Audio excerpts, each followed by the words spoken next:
Welcome to Raw Take, everyone, the lifeline to your unfiltered media experience. I'm your host, Gion Thomas, and before we get into the show today, don't forget to like, comment, and subscribe, and hit that notification bell so you don't miss out on any uploads. Also, you can find us anywhere where you can listen to podcasts. So, Joe Rogan, biggest podcaster in the world, has COVID-19. Everyone knows Joe Rogan is one of the biggest anti-vaxxers out there. And it's kind of ironic. The man who is denying the vaccine has now finally gotten the virus. And we hope and pray that, he makes a speedy recovery. But let's look and see what he had to say about COVID-19 and his experience with it.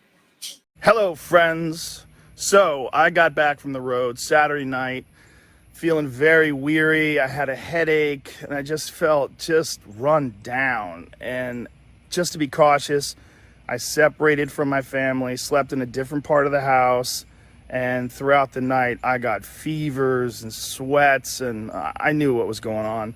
So I got up in the morning, got tested, and turns out I got COVID. So we immediately threw the kitchen sink at it, all kinds of meds, monoclonal antibodies, Ivermectin, Z-Pak, prednisone, everything. And I also got an NAD drip and a vitamin drip, and I did that 3 days in a row. And so here we are on Wednesday, and I feel great. I really only had one bad day. Sunday sucked, but Monday was better. Tuesday felt better than Monday, and today I feel good. I actually feel pretty fucking good.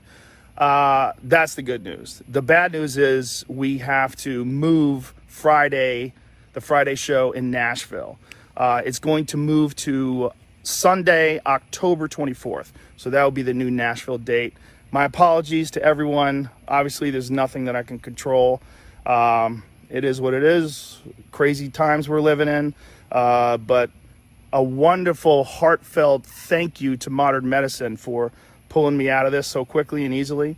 And my love to all of you. Thank you. So, bye.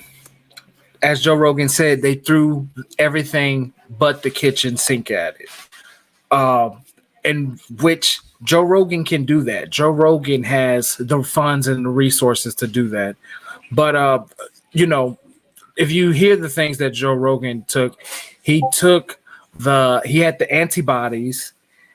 He took the antibodies vaccine or the Regeneron shot. And then he also said he took Ivermectin, the horse deworming pill, the medicine that's meant for animals to get worms out of their system. He said he took that. And the problem that I have with this is that people are going to harp on him taking the Ivermectin and him not taking the Regeneron shot, the thing that really caused him to get better. Because that's the thing that every elitist, every person with money, that's what they're taking. That's what Donald Trump took. That's what Greg Abbott took. That's what they're getting. They're getting the Regeneron shot.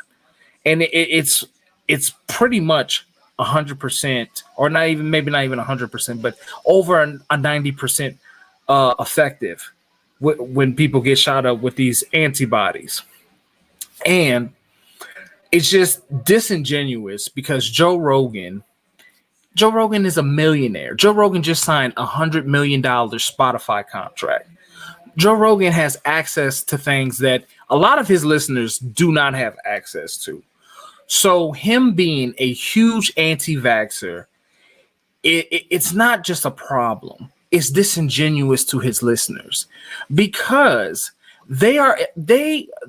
people like Joe Rogan. Joe Rogan is a truth teller.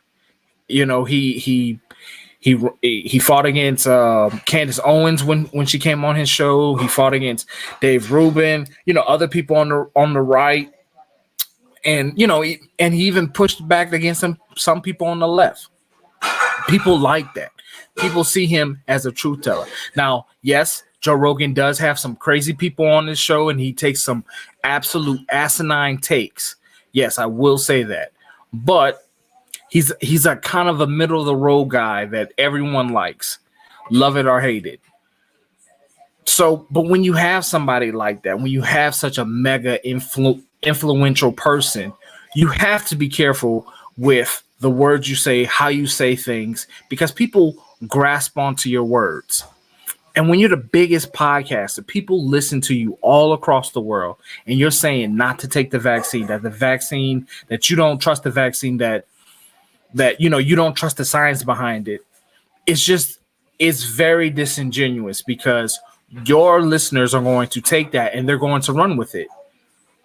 When you, Joe Rogan, $100 million heir and the biggest podcaster, you have access to so many things. That Regeneron shot is not even available to every average Joe person.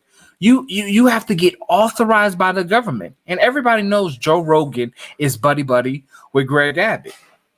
So you see how he's not even playing by the same rules as a lot of his listeners. That's just, you have to be careful with what you say. And no one's asking anybody to mince their words.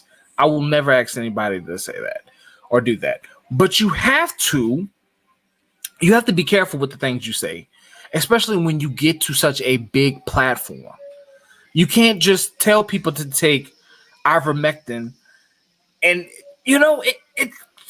there's no real evidence that stuff works. It is a horse deworming pill, and it's also used for I think skincare of animals. So why in the world would you take something that's meant for animals? I mean, there was a lady who took it and she lost her bowels at the store. She just completely crapped herself. I mean, why would you even put yourself through that? And that's why it's bad on Joe Rogan's part, because there's an uptick in overdoses in ivermectin, especially out here in Texas.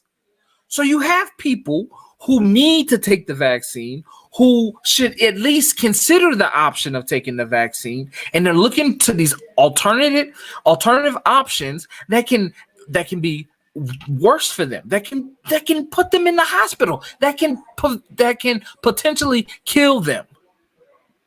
And you cannot just, when you're the largest podcaster, when you have a large platform, when you are a influencer of a great magnitude, you have to be careful with what you say, how you say things, because people are always listening, and the masses, a lot of the masses can't decipher. They can't decipher reality. Sad truth. It is what it is. So you have to be careful. And I understand there's a lot of questions about the vaccine. There's a lot of questions. What's the long-term effects of the vaccine? I don't know what's the long-term effects of the vaccine, but I do know what's the short-term effects of COVID, and that's death. And nobody wants to go through that. Either death, long-term COVID effects. Nobody wants to live their life like that. I mean, our producer here at Raw Take, Archie, just got over COVID, just lost his sister to COVID. That's what, that it's a lot. It's a lot. And to say that, hey, I'm not going to take the vaccine, I don't know what's in the vaccine, understandable. But when you catch it, don't be asking for sympathy, for help. Who can save me? Save yourself. Get the vaccine. Do your research. If you don't want to get your vaccine, socially distance, wear your mask. COVID is real. It's taking lives. That's not a joke. It's not a joke. That's real life. So you have to look out for yourself, whether you get the vaccine or not. Mask up. Wash your hands. Don't go out as often. But here at Rotate, we believe in the vaccine. I've lost too many friends, too many family members, too many people close to me. It's just, we have to do better. And people like Joe Rogan, huge, large influencers, they have to do better. And the thing that cannot be taken away from this is that ivermectin is a cure-all, because it's not. And that is the messaging that the media is going to play with it, especially Fox, Newsmax. Those people are going to run away with that narrative when there's no real science behind it. There's just none. There's science behind the vaccine, though. So, guys, watch out for yourselves. If you don't get the vaccine, you probably should, because we're going to just keep on getting this, and the variants are just going to get worse. Get the vaccine, wear your mask, socially distance. Be careful. Watch out for yourself. You have to put your own life in your own hands. And yes, you may say you don't trust the vaccine, but I don't trust medicine that was made to take worms out of horses. I mean, that's asinine. Y'all are taking horse medication. Horse medication. Do you see how stupid you are? You're taking horse medication. Medication that's meant for a horse, you're taking it. What is wrong with you? I really don't know what to say. I have no idea. That's our show, guys. Don't forget to like, comment, and subscribe. Hit that notification bell so you don't miss out on any uploads. You can also find us anywhere where you can listen to podcasts. Have a blessed day.